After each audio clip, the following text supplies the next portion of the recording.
G'day, folks. Welcome to another edition of the Detour Live. We're going to recap another huge day of Stage 11. Iffy the Oracle tipped Caleb Ewan to win. Off to a great start, John. But we've got a very special guest. Iffy, we're going live to the team car. And we've got Matty Hayman, Matty Wilson, and Andre the Mechanic. Fellas, welcome to the show. Nice to be on the show, mate. Heard a lot. First time caller. Long time. Good stuff, Matty. You're in the big game today in the front car, mate. Yeah, when the chips are down, look, the plan is to go up the road, and I think both Matty Wilson and myself are pretty excited to be in car 2 at the moment because we'll be in behind the breakaway. So far, we haven't been in many breakaways because we accidentally fell into the yellow jersey. So now we're back to our original game plan, and really excited about today. I came down here and recon this stage in June, and it's going to be a real cracker. Who we got penciled in from the Mitchelton-Scott boys to have a crack today? They're all going to be in the breakaway, otherwise there'll be no dinner. And we're just leaving Yates back in the bunch. So, look, it takes a real team effort to make the breakaway in these Tour de France, and you don't always get to pick. But yeah, ideally we have somebody who can climb okay, and we have one or two of the big guys. I'd like to see Luka Mezgec get up there. I don't think he knows quite how strong he is, and he's climbing really well. He's been having a go in the sprints, and it hasn't really gone his way this tour. So I think if he got in the break today, he might actually surprise a few people. Now, talking about breakaways, I remember a famous day at Torino when both you and Durbo were the only guys in the breakaway, and I was in the car behind, and I grabbed the microphone. I was giving you a few tips, and I miscalculated one of the corners, and I think I told you it was full gas. And was it Durbo? I think Durbo binned it. We'll blame it on Durbo. I know 100% for sure that it was I who binned it. But, Durbo dropped it right in front of me, and I went over top of him. And so we did a rerun of that in the Tour de France a few years ago, actually. So Durbo and I are always keen for a breakaway. But, today I don't think it'll be just two guys out the front. I think we're going to have quite a big group. Just putting some markers in here. It's a little bit windy here at the start of the stage, so I'll just make sure the team car knows that. Durbo and I are always up, but today is going to be a hard fought. I think it'll be the who's who of breakaways, your Thomas de Gens, your Alaphilippe's up the road today. How have you found the transition, Matty, from being a bike rider to a DS? It's there's a lot of things that I wasn't expecting, a lot of things that I didn't know were going on. I mean, just this morning pulling into the team parking and just the little things that you didn't know were going on when you're just focused on being a rider.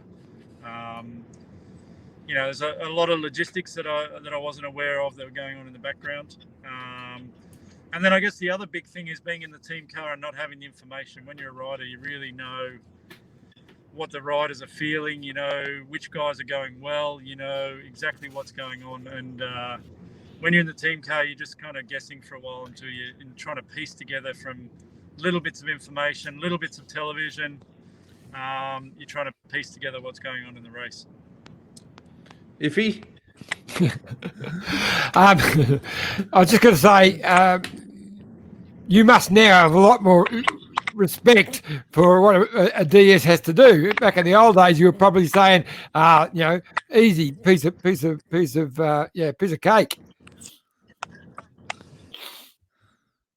Yeah, look, it definitely is. And I've told the boys, and I used to sit in the team bus and say how hard can it be, and now I realise how hard it is.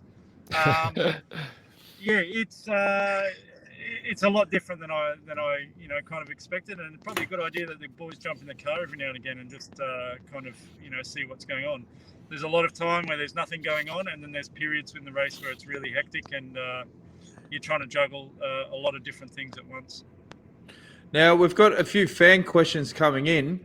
One is from Alan. He said, it was amazing following Matt in the 2016 time trial. He stopped and gave his bottle to a small spectator on the side of the road then continued on to the finish. Is that true? Did you stop mid-race to give a bottle away?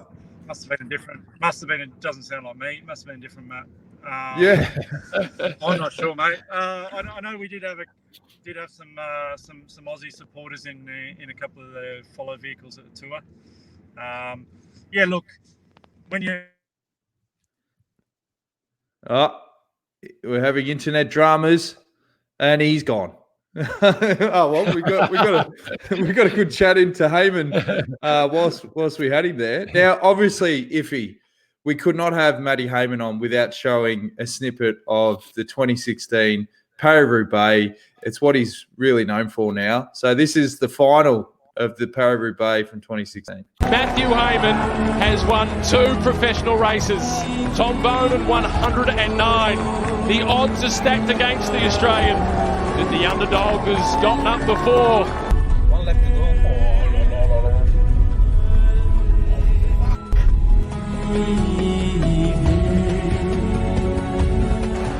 Hayman nervously in second position. Tom Bowden is on the fronts.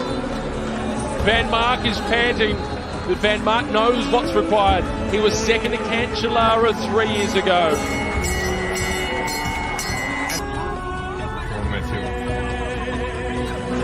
Up the top of the track, so too Matthew Hayman. He's getting the run up. He's taking advantage of the potential dive. Go, Matty. Momentum onto the wheel of Tom Bowden.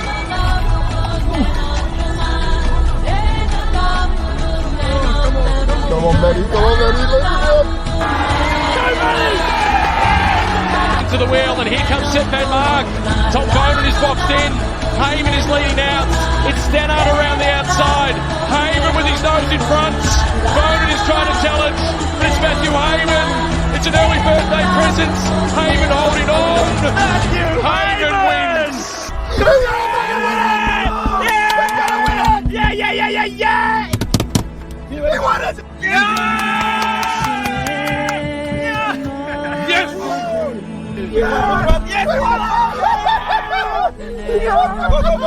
Go, the police. Yes! Can you believe it? Great job, Matthew. Great job, mate. Great job. You won it! What's this out? What's that track?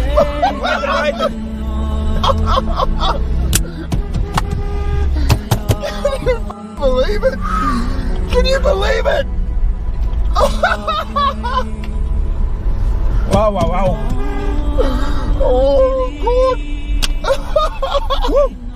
What a freak. Right here. What a freak! And the freak's back. Ah, he's back. And Matty, both of us. how many times have you reckon you've watched that backstage now, Hayman? Be honest. Oh, yeah, too many. Gets brought up.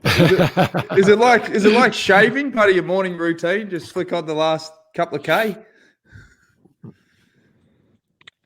No, look, it's actually becoming part of my memory of the race now because, the actual memory of being there is kind of fading. And, when I think about the race, it tends to conjure.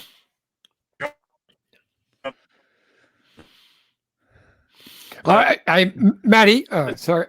I was going to say, mate, I think Dan. That I have, it's nice also to. Yeah, there's a bit of a delay. You're right, Iffy. I was going to say, I think, Matty, I think Dan watches it more than you because he was a bit bigger in those days and he looks at it now to see it because he looks like he's lost some weight. What, then or now? No, now you've lost weight, mate. You were bigger back then. No, it's I'm wearing a black jumper for a reason, Iffy. It's slimming.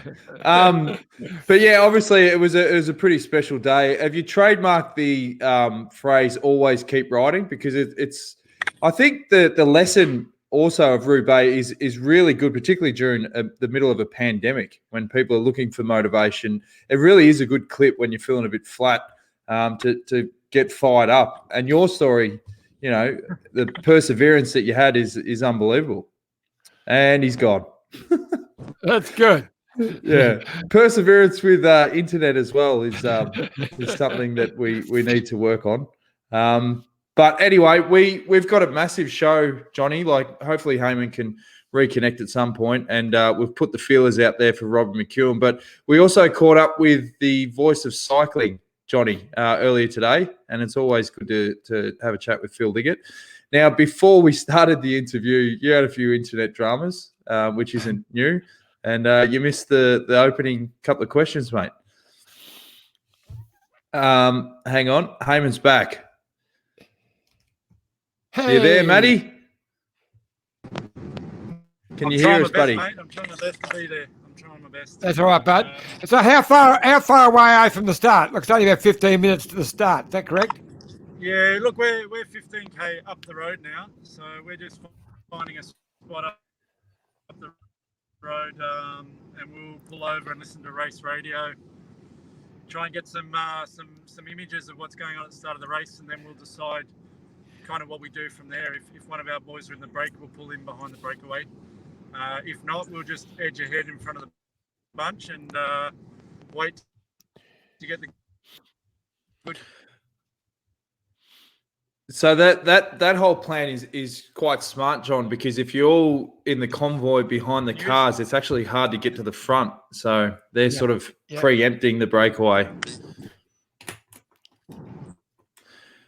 We've still got a few internet problems, but that's all right, mate. No stress. We'll check in with you down the track when the internet issues aren't as bad. So.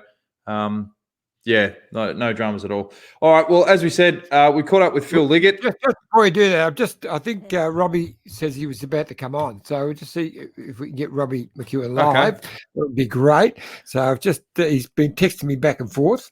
Okay. So, chuck Robbie in before Robbie comes in. Let's have a look at his analysis. Now, Robbie is becoming quite the professional with the touchscreen.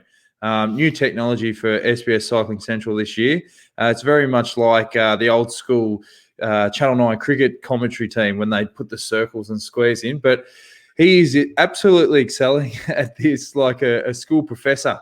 So this is his analysis of the sprint last night. As the sprint continues on, watch Sagan. He squeezes past Venturini. And then there's this moment, big talking point. Peter Sagan and Wout van Aert. Sagan says, I don't want to be any closer to the barriers or get hit by a spectator. I need to make room. Shoulder into the hip and the ribs of Wout van Aert. He makes enough room and he starts to squeeze his way through it.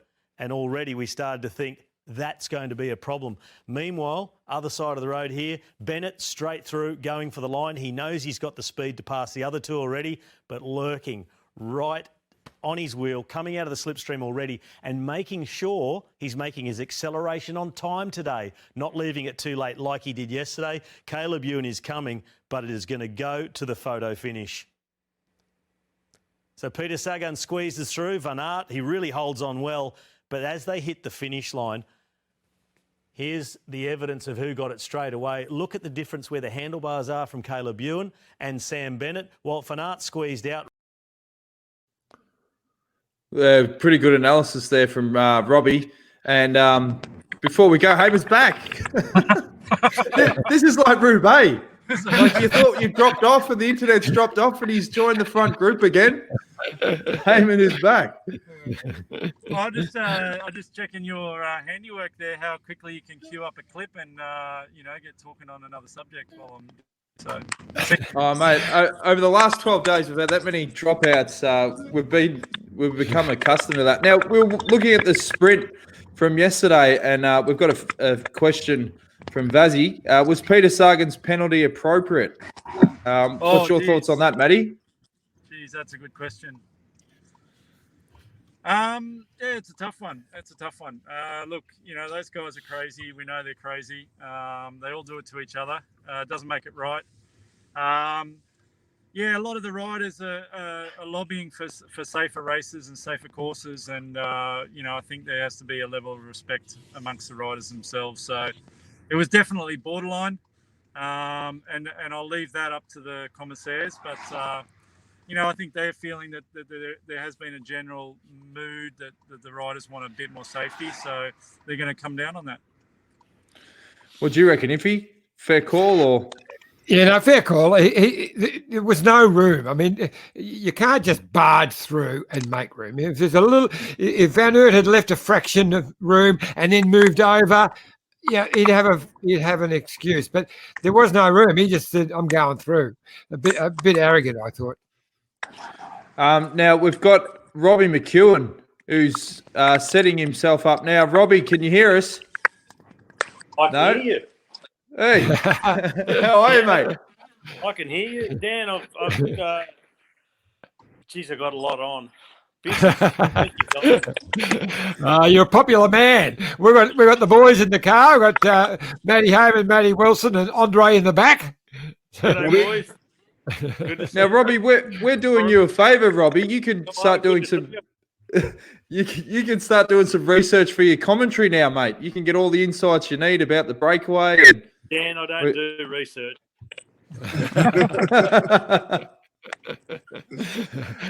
That's Keno's job, isn't it? Yeah, that's right. I reckon I've taken 20 years off Keno's life by the amount of research I don't do. It's like the classroom, you know, the sports jock that steals all the homework off the nerd. Would you say that's a fair assumption? No, I just let him do the work. I don't even steal it. That's spot on, actually. That's spot on. Yeah. So, Robbie, the guys were saying that they're preparing for a breakaway today, and all the Mitchelton-Scott guys are going to be having a red-hot crack. How do you think it's going to pan out? You there, Robbie? What? We've got No so internet on Hayman, Broadway, you've got better internet in the breakaway up the road. Southern France. Yeah, Robbie's He's back. He's back. We I'm lost back, you, mate. back. I don't know what's going on with the reception here. Yep. So we're just asking, Robbie, what do you think will happen today? What's your thoughts on what's going to happen today, Robbie? Oh, it's got to be a break. And the only thing that would maybe pull a break back, or at least keep it close and keep some pressure on the field, is if Peter Sagan's in a real mood, if he's hell-bent on revenge after yesterday, that we might see something a little bit like what they did a few days ago into Lavore, where Walt van Aert won the stage, rip the race to pieces, get rid of all the sprinters, get rid of Sam Bennett. Because if Peter wants another green jersey, he's going to have to fight tooth and nail. He's going to fight for every single point to try and drag him back. And it's got to start today. If he doesn't start today, I don't see him winning green. I think Sam Bennett can take it all to Paris. It just seems that he doesn't have the condition this year, Robbie, and people are already talking that it looks like, you know, the best years are past him. Do you think that's a bit premature, given the limited lead-up races a lot of these guys have had before the tour?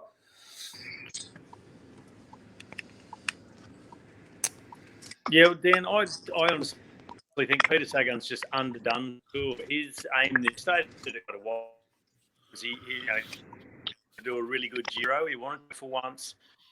You can see why he never gets out of riding the Tour. That's an obvious one, but he wants to ride the Giro, and it looks like he's come into the Tour underdone. He's only had the Dauphiné as far as race days goes. It was all mountain stages. It was only 3 days, and I think he's underdone.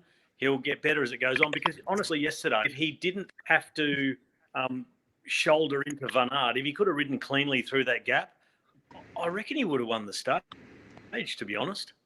Well, he's only lost it by a couple of inches anyway. That's right. But as you know, Robbie, in the sprint, sometimes, you know, you don't have much choices but to swing the head around. Don't go there, Jonesy. Is that right, Jonesy? Is that in your experience? In all of your sprinting experience. Oh, here we go. It is like the schoolyard. Now the bullies are ganging up. Well, you stick your head in there, Jonesy. You got to cop it, mate. Yeah, well, that's right. I don't know if Robbie's got Wi-Fi issues or he's checked out after that offensive feedback. Your comments. Yeah, that's right. Did you get that, Robbie? No. You got it all right. Freeze Look at frame. him, Freeze he's not happy frame. with you, Jones. You got any other questions, Iffy, before you lose a lung, mate? Oh, keep whacking I've in, got a mate. question for Iffy. Yeah, go for it, mate. Is that Up to Ed's jersey you got on there, Iffy? It is, mate. Yeah, there you go. Geez. I remember you went and picked you went and picked one of them up for all of us at Top of Up to Ed's. My first time I finished on Top of Up to Ed's. I did. I had to do three trips for you guys. Yeah. 3 trips to the gift shop. Exactly. Oh, this exactly. is Ah, I think- Robbie, you're back. I think. Oh, here we go. I think the dial-up internet at the hotel is becoming a bit of an issue. You there, mate? He's just going to the another room. Geez, Blue this is sensational live streaming, folks. We appreciate everyone just hanging in there. Any news over the radio, boys? Is a break formed yet? No, kilometre 0. They're not even at kilometre 0 yet. What time was stage start? It's just started now. Just started. Okay. So we got 4K of neutral, and then they'll be on the way. All right. Well, we probably were going to chat to Robbie about the sprint stage, but I think his internet's dropped off. So we'll have to come back to him another time. Johnny? Oh, that's a shame because I really want to talk about last night's stage with him. But anyway, let's see if he comes back.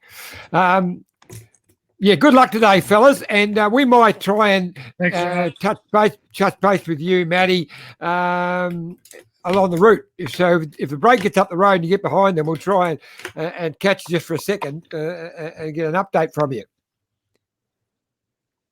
We'll see how we're going. We're going to be out in the woods today, so there's not a lot of internet. But yeah, we'll keep you guys informed. Well, just Okay, remember, the race is second. The Detour Live is the most important thing today. Yeah, all good. Okay. All right, guys. See you guys. Good on you, Okay, boys. fellas. No worries. Take it Thanks, easy. fellas. See ya. I don't think they quite got that last joke, Johnny. No. Robbie, can you hear us? You're back, mate. Have you found a pocket of 4G service in the hotel? No, the internet around these parts is cut. Well, we'll cut straight to the chase, Robbie, if you can hear me, mate, because we've just been showing you doing all your schoolmaster stuff with all the circles around the riders and the positions. Look fantastic. I want to get your thoughts on Sagan's disqualification or relegation.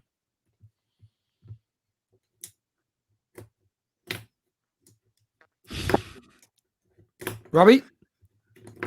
No? I know what you're asking. Just I said yesterday that Peter Sagan's disqualification, the whole incident, if that was in the 80s, nobody would have said a thing. If it was in the 90s, he might have got a warning. Early 2000, a 50-50 on the jury. In the teens and especially now in light of what happened in the Tour of Poland with Fabio Jakobsen.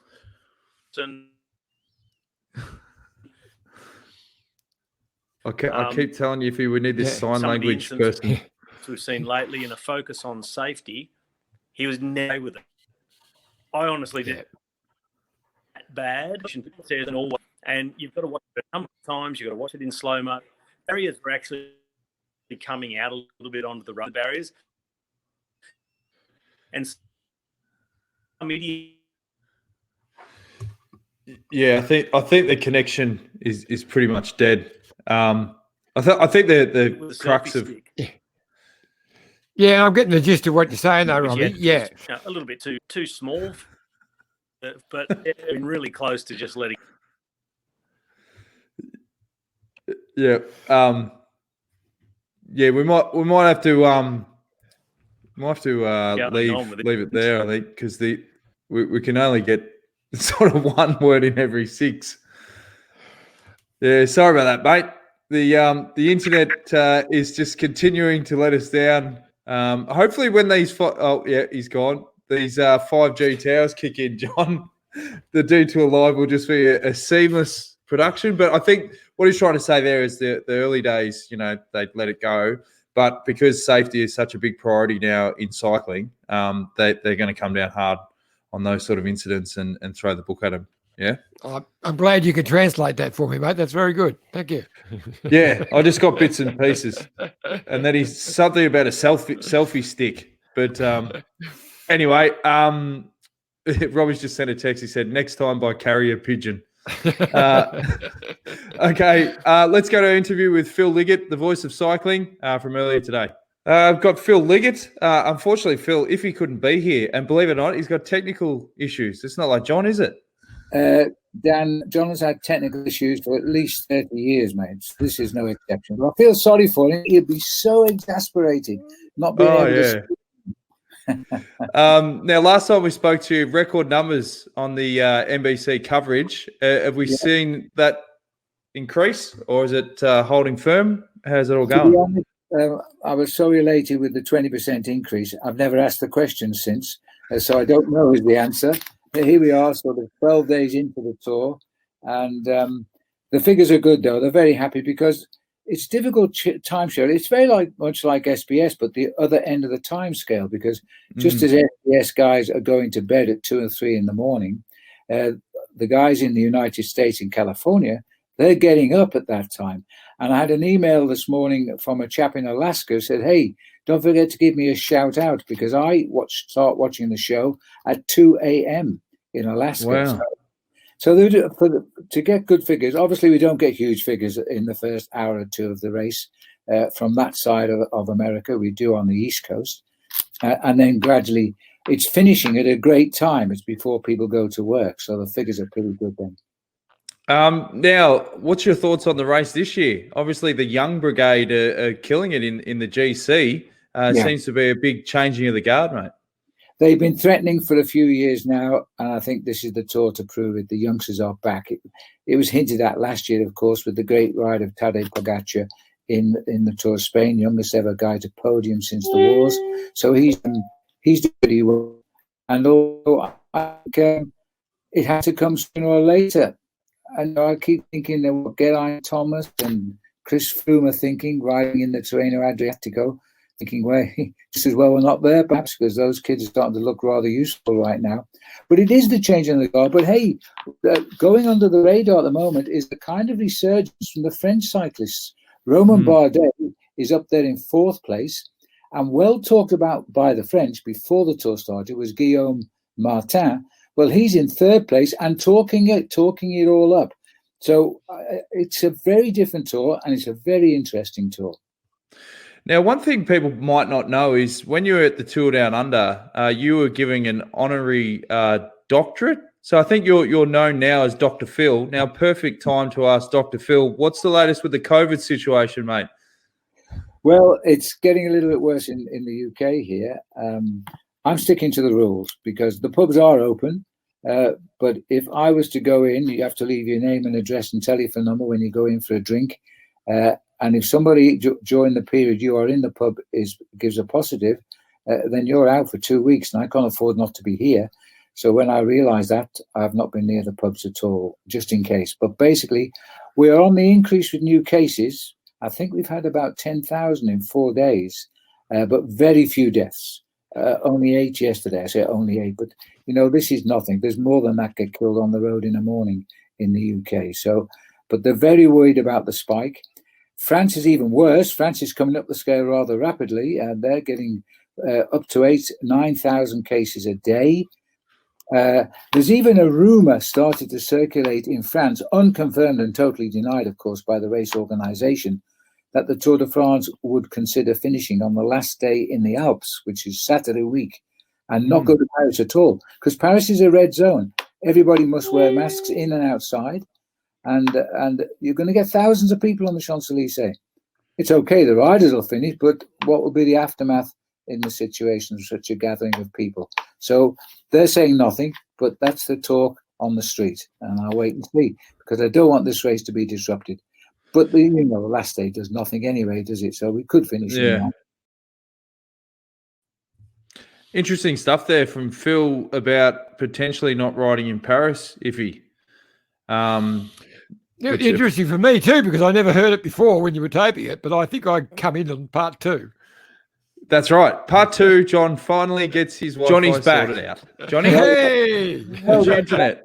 Now, you must ask me the same questions now that Dan just asked me. Yeah, no, we've covered all the current stuff, and I mentioned how he's known as Dr. Phil now, so we've got the Dr. Phil update on COVID. Hey, one other thing, Phil, is you're in the news in Australia at the moment because the government has announced funding for a documentary on Phil Liggett that will be coming out at the Adelaide Film Festival. The Voice of Cycling. Yeah, well, that's the official poster. I'm flattered and I'm totally in awe. There's a company rang me up over 2 years ago now, 2.5 years ago, and I was just going to the pub. I saw the WhatsApp come in. I said to my wife Trish, I said, "Hey, I quite fancy this. People have been asking me to write a book for years, and I've been turning it down. But to have a documentary made of my life, so I said that appeals to me." So I just wrote back a one line saying, "Great idea, let's talk more," thinking nothing more of it. And it came to fruition in the March. That was Christmas time. In the March, the camera crews hit town, followed me for nearly 2 years. Wow. 2 people, a camera, soundman, and a producer. It was just amazing. And they saw my other life in Africa. So that's become a major part of the documentary, my life with the rhinoceros, and also with my life in South Australia, particularly with the koalas and the fires which have destroyed them. So it's become a major documentary. It's finished. It's locked in. It's 1 hour and 50 minutes long. I was in tears when they sent me a rough cut, and Trish and I just sat privately and watched it. We were watching for any errors in the film, that's all. And I just loved it. I just couldn't believe it. Well, frankly, that I achieved so much in my life. I didn't even see it. To me, it's just been fun and a terrific journey. But they've made an incredible film out of it. And it will be launched, I think it's October the 22nd. It's around that time at the Adelaide Film Festival. And the Aussies get first crack because, God bless the Aussies, the money's come from Australia and it's cost quite a lot. Well, I was You're going to almost say, an Aussie, mate. You're almost an Aussie. does it cover? I feel I am. I mean, well, I know Australia like you guys, and I love the people. I love the cycle. I've watched the cyclists come through from real trials like the days of Phil Anderson, one of the most talented guys we'll ever know, from the long back history, Hubert Opperman and Russell Mockridge, and now to a penny now, the Aussies in Europe, and everyone makes a reputation for himself. They don't come and make up the crowds; they achieve. So yeah, I've loved to see the way Australian cycling has progressed. Does it go back to the 70s and the 80s for Phil Liggett, because they were a real sort of sex, drug, and rock and roll period for yourself, and it wasn't until sort of Sherwin come along that you really sort of settled down, I heard.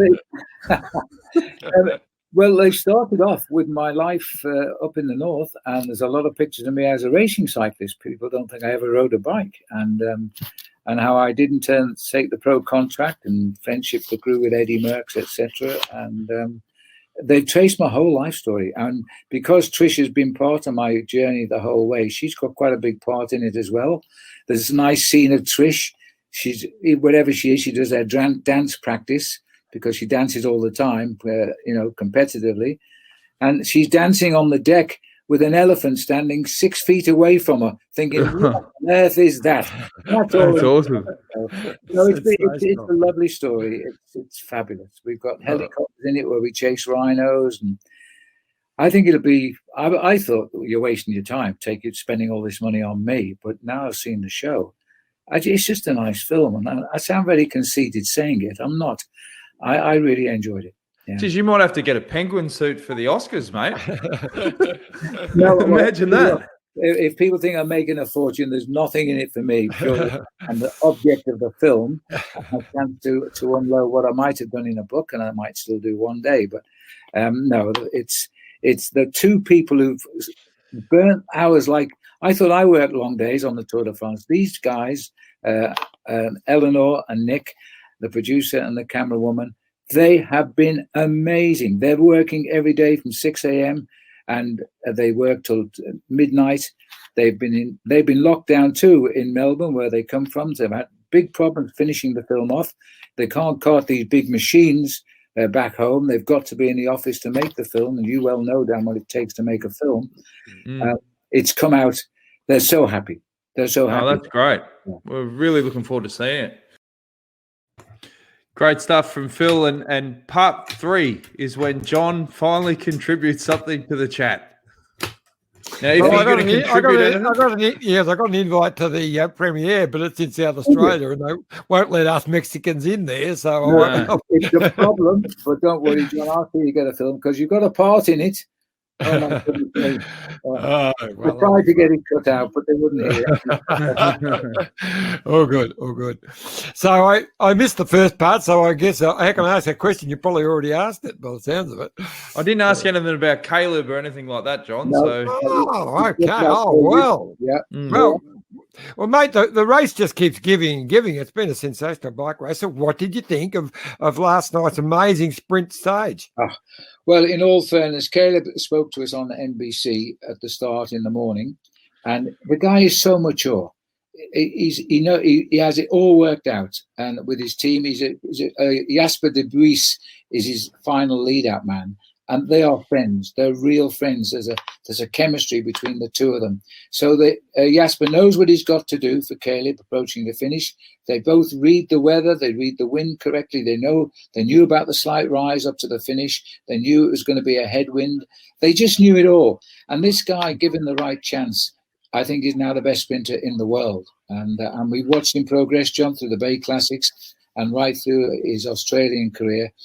So we've had many dinners with Mum and Dad and Caleb in the hotel in Geelong, and it's nice to see a guy come to the top like this.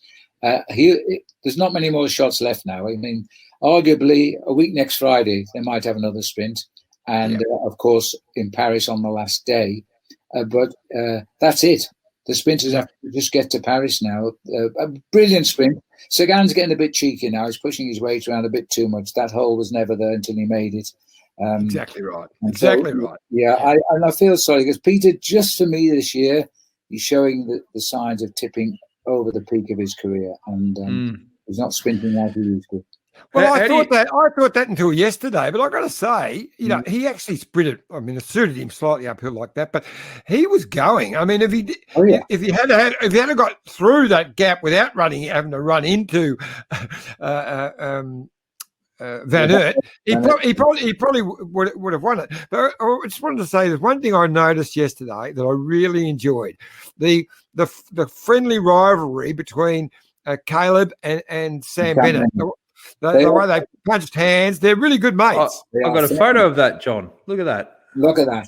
No, they are demons on the bike, different characters. They both want to win, but they are very, very good friends, and that's good to see. It's really good. Evidently, they share. They're in the same apartment block in Monaco, and also Caleb's married. Caleb's wife Ryan is Irish as well, so there seems to be a couple of connections there. Well, there's two things I didn't realise. He's just giving you ammo. We're just about 2 hours away from starting coverage. It'll be 6 o'clock in the morning in the States when we start coverage today on this 12th stage. I'll use that. I didn't know that. There you go. Apartment block in Monaco. No. How do you go with the commentary, Phil, when it's people that you know and you've spent time with? Does the decibels go up a little bit? Do you get that extra bit excited? I try not to be a biased commentator. Everybody's got to have a shot at it and tell the story. But the answer is, you know the guys very well. I used to be the same with Sean Kelly and indeed with Robbie McEwen, because Robbie was a terrific sprinter and a very exciting sprinter. And Caleb takes a lot after Robbie. Always comes from deep down the peloton to win stages with an incredible turn of speed, Ewan. And Sagan takes after Robbie too with the headbutt. Well, oh dear, you've got a long memory, Dan. Yeah, that's right. Got the headbutt gag in again, Johnny. Good thing Robbie's actually dropped off. Now, here's the last part of our chat with Phil, where you relive some earlier. You take me back now, Phil. I can remember you and I standing there watching the final stage of the Bay Crits. I think it was the Mitchelton Bay Crits back then, and in the 17 he was young Caleb. It was his first time we spotted him, and the last stage was in Williamstown, and Alan Davis, who was a world-class road sprinter, had ran third, I think, in Milan-San Remo that year, and he had a lead out going with his teammate from Green Edge. Come to me in a minute. Durbridge. No, sprinter. It'll come to me in a second. But anyway, they came to the last corner, flat out. No, close, but anyway, no cigar. And Caleb just stepped off third wheel and went past them like they were standing still. And he was only 17. And he ran second to Alan Davis in that. And Lee Howard, it was the Geelong boy who I should have remembered straight away. Lee Howard leaning out, Alan Davis flat out into the last corner. He come around the corner, stepped off, and just went straight past them. 17. I thought, wow. No, that was the thought. I mean, we all knew he was good. He stage win 3 tours, and he had to move on from the Orica Green Edge squad because they were changing direction in the design of cyclists they wanted. So he had to make the move. But my goodness me, he made a good move, and he knocked out Andre Greipel to take his role as the top sprinter for Lotto Soudal, and. It's paid off. And quite clearly, the Belgian team love him. They sacrifice everything for him. And don't forget, his team has been decimated here at the Tour. You've only got Ghent for the long-term pacemaking. The other 3 riders are just the other 2 riders rather are dedicated to look after Caleb.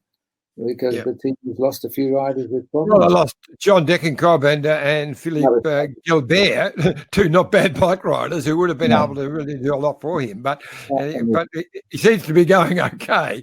And then just before the rest day last Sunday, they lost one of the first timers in Steph Kras. So they lost 3 riders off the team, and he's still winning races. So. Now it'll be a different plan now, a different battle plan until we get to the further down the road and we cross the Alps. Good stuff. Anything else to add, Diffie? All good? No, that's been absolutely great to catch up again, Phil, as always, and we'll make sure we catch up again in the last week. I look forward to it, John. I'm shut in my little box. I've got used to the drive now every day. We've got it down to 1 hour, 3 minutes, aiming to beat the hour when the first shot opportunity comes. Now the kids are back to school, the traffic has increased as well, and but when you come round past London Heathrow Airport, the slip road that normally goes into the airport, I'm using as a shortcut. There's no cars on it. In the old days, you wouldn't get down that road in less than 30 minutes, and it's only a kilometre long because they're all piling into the airport. It's the only way in. But I'm using it as a shortcut now and coming in. That's a good story. It's a whole different world, John. It's a whole different world. It certainly is, mate. Great to speak to you, pal. Thanks for joining us, Phil. Thank you, guys. Mate. Yeah, stay in touch. Lovely. Bye-bye. Yeah. That was the voice of cycling, Phil Liggett. And we're getting some comments in, John. We're doing our bit to sell tickets. Yvonne Vonnie Armstrong, I just bought a ticket to the Adelaide Film Festival to see it in late October. So there you go. And Gary Ross says, morning, Phil. He's a legend. And then Michael Addison, Robbie, get off the country Vodafone network. He's in the middle of Sydney, but anyway. One of those texts that came through before from Alan Sovereign, who talked about Matty Hayman in the time trial, slow down, giving a bidden. That he was in the car with me. I remember that. That did happen exactly as he said. Yeah. So there you go. Good bloke, Hayman. Now we better thank our sponsors, Johnny. Lexus of Blackburn. Go down and see the Moore family. Yes, they'll be opening up very soon, and got the best range of cars. And there he is, Jack Fowler, legend, winner of the first stage in the first Sun Tour. Got the first yellow jersey, and of course you're whacking it in, or you're taking it out now. No, I'm too scared. I've stopped it. Mitchelton Winery and Mitchelton Hotel on the beautiful Goulburn River in the Gambie. Make sure lockdown's over. First place you book in is the Mitchelton Hotel. Let's go motorhomes. Yes, we've got that competition running, so keep those questions coming. Let's go motorhomes. I think we're still running the early bird special at the moment, but they've sent us through, I saw an email, the early bird special, of some new specials that we've got to put up. So you were CC'd in at 10, so make sure you do. But Andrew, he's fantastic in it. Let's go motorhomes. Jeez, nice try throwing me under the bus there, mate. Let's study off air chat. All right, here's under the Let's Go motorhome, mate. Yeah, that's right. Here's a quick word from our mates at Bike Exchange. We are the world's #1 bike marketplace with over 900 brands, where buyers and sellers are brought together in a place where a bike is never just a bike. Bike Exchange, where the world buys, sells, learns, and rides. Now, we were going to be chatting with Sam Bewley. Unfortunately, he's stuck. Could you see this? He's still trying to get his cast put on. So they sent him a message and said, oh, yeah, come down at 10 o'clock. This is at 9:30. He's like, okay, sweet. That shouldn't take longer than 2 hours. I'll be able to get on the show. No worries. And he'd been sitting there for, an hour 45 and no one had seen him. So that's how they roll over there, unfortunately, in Spain. So we'll get Bewley on tomorrow and we'll have a chat with him. Now, part of the preparation for the clips today for our favourite segment, which is... Roads? Where we're going, we don't need roads. The Detour DeLorean. In 2016 at the Giro, I said to Bewley, all right, I'll go behind you in the time trial, and then I'll give you some information in your ear. I said, what sort of info do you want? He said, I want a little bit of Steve, I want a little bit of Lorenzo, I want a little bit of Whitey. So I tried to give him a bit of flavour from all of those 3 or 4 sports directors. And this is what happened on that stage. Okay, Sam, plan today, as you know, we went through as just a steady pace, mate, and get into a good rhythm. That's it, Bills. Giving it some stick, mate, especially in this early part. Good job, Sam. Good job. Yeah, left turn ahead, full gas, full gas. Sam, it might only be 10 Ks, but remember, eat and drink, mate. Eat and drink. In fact, you've got no food, so just drink. Yeah, don't want to rattle you, Sam, but you got bloody movie star breathing up your butt, so you might want to open up the pipes there, mate. Yeah, come on there, Sam. You've got the push, eh? Come on there. Venga, senor, venga! Oh, look at these Muppets. Get off the road. Come on there. Final kilometre. Come on there. Push. Come on. Calm, Jules. Right to the line. Don't you leave anything left in the tank. Yeah, look, I didn't even take a radio, Jonesy. What? Yeah. So you didn't get any of that? Nah, but I'm sure it was good. So that was a complete waste of time. But things we used to get up to back then. We got to see it, mate. We loved it. Yeah. Well, that was the year I was tossing up between playing that and the OGE when we had the Lego, when the Giro wouldn't allow us race vision. So we recreated the stages with Lego, and Bewley was part of the commentary team with Luca Mez-Getz. So yeah, it was pretty funny. But as we said, we'll reconnect with Bewley tomorrow and see how he's traveling, because obviously, he's pretty devastated by the crash and being his first tour. He would have loved to have finished with the guys in Paris for sure. Now, the time has come, John, where everyone wants to know who is your tip for stage 12. I think the stage would be underway, so this is probably going to be live betting. Do you know who's in the break? No, I doubt there'd be a break as yet, but Matty Hayman is going to keep me texting, but he hasn't texted me yet. So I don't. He said he would, but he probably won't. No, he never lets me down. No, he's a man of his word, Matt Hayman. Is he? He's a man of his word. Yes, very much. Okay. I'm going to go for a little bit out there today. I was leaning towards Sagan because he'll be up the road, but I reckon I'm going to go for Daryl Impey. Yep. I think that's Good odds. not too Good bad. odds. $23. Okay. I think Greg Van Avermaet. I think he's. How do you say it? I think he's Van Avermaet. He's That's right. I think he's going to be pretty good value. Now, there is a breakaway of 4 riders. Luis Leon Sanchez, Imanol Aviti, is it? Pollitt and Walshield. So, but they've only got, 26 seconds, so they'll pull them back. And they'll then get joined. I reckon they'll have at least a dozen up the road today. Yep. And congratulations to Bully as well. The Social Distance podcast, Iffy, is number 1 on the charts in New Zealand. So I was going to talk to him about that. I think the timing was pretty good. And it's neck and neck in Australia, Johnny. If you look at the Social Distance, is ranked 92, and the old Detour rounds out at 94. So it's neck and neck between those two. So make sure we've got to get in front of them.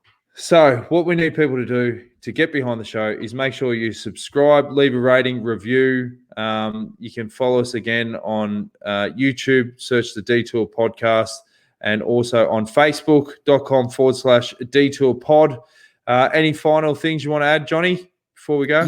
Yes. I ignored Vazzy when he put his very good question through before, because he asked about whether Sagan should have been relegated, and we haven't actually spoken much about that stage, because I thought it was one of the most amazing final 10Ks, the most boring stage for most of it, but the last 10 kilometres was just brilliant, and the 5 kilometres especially, they were all out, and I thought Caleb was just brilliant. He got himself right near the front, probably even too far up towards the front for a while there, just snuck back in and rode beautifully. And fantastic to see the 4 best sprinters in the bike race across the road, just half a wheel between the whole 4 of them. It was just amazing. Well, hopefully, fingers crossed all the COVID stuff doesn't impact that final stage, like going on the back of what Phil said, because that's sort of the last big chance for the sprinters, isn't it?